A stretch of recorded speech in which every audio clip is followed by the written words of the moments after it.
they will continue to call me a crook and charge me being corrupt. I do hope, no matter what you decide in the sanction, that you might see your way clear to say that this member that's honored to serve with all of you was not corrupt, and there's no excuse for my behavior, and there was no intent for me ever to go beyond what has been given to me as a salary.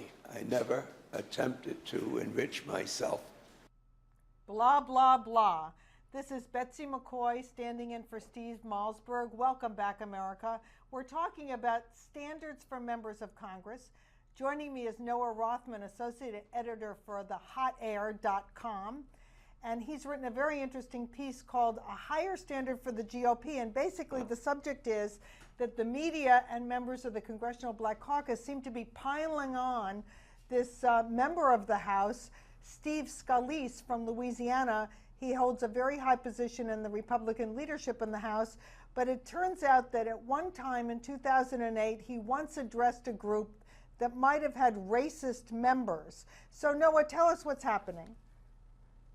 Yeah, well, the story that broke actually at exactly the same time as it was revealed that Representative Michael Grimm was going to resign as a result of his confession to a felony tax evasion charge.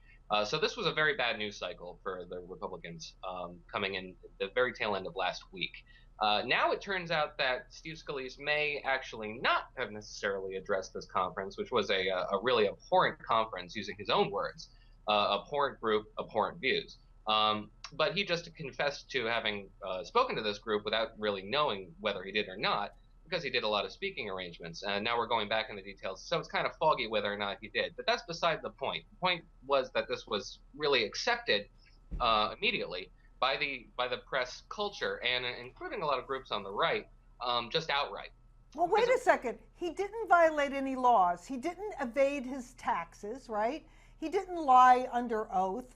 He's accused of maybe mistakenly addressing a group with racist members. I abhor racism, but this isn't on the same level as breaking a law. So fill us in here. No, it's certainly not. And it's reflective of the fact that both people on the left and the right and in the political press were essentially embracing this predicament as indicative of something that the Republican Party has to deal with, namely its failure to appeal to minorities because of latent racial antipathy. And there was knee-jerk reactions that suggested Steve Scalise had to go. You had to get rid of him because it was an impediment to the GOP project. Wait a second. Where is Speaker of the House John Boehner, assuming he's going to be reelected? Where's the backbone? Isn't he standing up and saying, wait a second, this man is being unfairly accused of something and pushed out of his leadership position? My understanding is that the only Democrat in the Louisiana delegation has already made it clear in writing, quote, Steve Scalise doesn't have a racist bone in his body. Isn't that true? Yeah, and he should have gotten the benefit of the doubt, and the Speaker of the House did actually stand behind Steve Scalise. He came out relatively soon after this controversy broke and said that they didn't believe that there was anything untoward here, and certainly that it didn't require jettisoning him from the leadership position. So they did stand by him, and actually, barring another shoe dropping, it doesn't look like there will, he seems to have been prescient rather, because no new information at there will. He seems to have been prescient rather, because no new information, rather commendable one.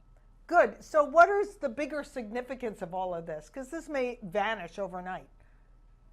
Yeah, well, the article that you reference actually in conjunction with the Michael Grimm episode, where they got rid of... Michael Grimm, a member of Congress from Staten Island, New York, who pleaded guilty to tax evasion. Different story, right? Right, different story, although the reaction on the part of the press to both of these is rather analogous, because it's reflective of a real double standard by which Republicans are held to slightly higher standards of conduct. And I go through a variety of examples. You played a clip from Charlie Rangel, who was talking about his tax charges. And was he actually convicted of tax evasion, though, Charlie Rangel? No, he was censured by the House. Right, that's different. Right, that is different. But it was a result of an ethics committee investigation, which determined that he had really violated the principles by which he should have been abiding as a member of the Ways and Means Committee. I'm not defending him. I don't think he did the right thing, but go ahead. No, but he's not the only one. Actually, I write about Jack Murtha, who was also investigated by the FBI. But right before he died in office, but he was being investigated by the FBI for a variety of corruption charges. The Congressman William Jefferson, who was actually serving time, both of which, both Charlie Rangel and William Jefferson were both cited by members of the CBC as their trials were the result of latent racial antipathy. And it's similar for Steve Scalise, because he is not necessarily the only person in Congress who's ever been accused of having some racial problems. I mean, we understand that our Senator Byrd, Robert Byrd, the late Robert Byrd, was a member of the Ku Klux Klan. We have the President of the United States, who sat in a very racially charged church for 20 years. And those were not necessarily taken as instances that made them ineligible for leadership or ineligible for leading the country, especially if they addressed them forthrightly and honestly and repented for them. So it seems to me that one lesson here is be careful before you accuse somebody of racism. It's very different from being a convicted tax evader. Oh, absolutely. And yes, so there is a okay, bit of... we've got to cut it off there, Noah, but thank you so much for joining us. Keep us informed at these double standards we see coming out of Congress. We'll be back in a moment. Betsy McCoy, standing in for Steve Malzberg.